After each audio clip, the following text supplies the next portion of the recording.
But think hard if you would go out on the street only dressed in a Rolex. Personal finance can be overwhelming and confusing. At least I felt this way when I started out 10 years ago. And it took me a while to put all the pieces together and understand the different concepts of saving and investing and all that stuff. And to make it a little easier for you, I have come up with an idea. And that is compare the world of personal finance to something that you do every day, and that is get dressed. And I was inspired by Ramit Sethi, who wrote a fantastic book and also has his own Netflix documentary, which is called How to Get Rich. Absolute recommendation to watch. And there's this one scene where he says that, like in your closet where you want to have different items of clothing, like shirts and pants and shoes, you want to have different kinds of investments in your portfolio. And crypto are the crocs of investing. So in this video, I will introduce you to the wardrobe of personal finance. So let's start with what we probably all put on first in the morning, and that is underwear. Our underwear makes us feel safe, and even though we're only wearing very little, we are not naked, because you will probably feel more comfortable someone seeing you in underwear than completely naked.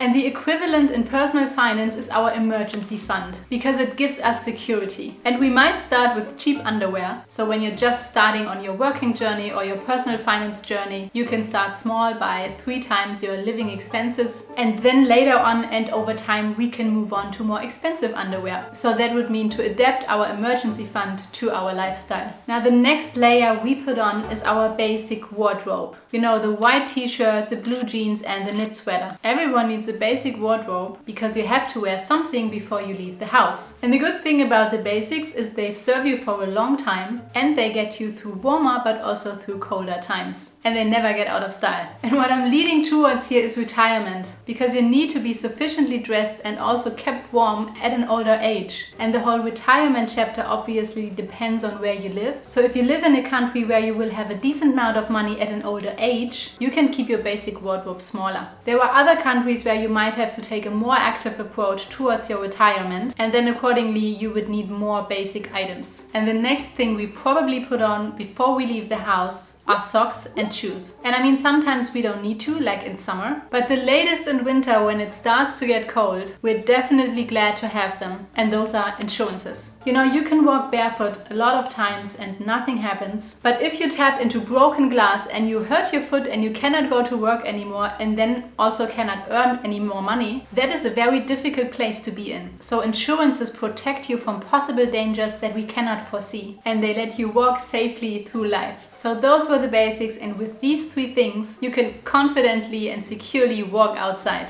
It is also the minimum of what you would want to wear for different weather and different occasions. And maybe you are the kind of person that would like to develop a more advanced wardrobe, like shirts and blazers and suits. And the financial equivalent for this are assets. So that means investing your money into products that make you more money. Those, for example, can be stocks, preferably well-diversified, low-cost index funds. Other assets would be bonds, real estate, or commodities. Now, how much of those fancy clothes you want to hang into your wardrobe is personal preference. My personal financial wardrobe has many of those items. And then there are also people who like to enhance their style with jewelry. And the financial equivalent here are collectibles. Those are things like watches, jewelry, and art. And especially here on YouTube, there are some people who say you should invest your money into watches. And I would like to make a distinction here between investment and speculation. Now, an investment is something that generates you income over a longer period of time, and that while you manage the risk of this investment and you also do your due diligence. Now, a speculation is something that you hope will gain value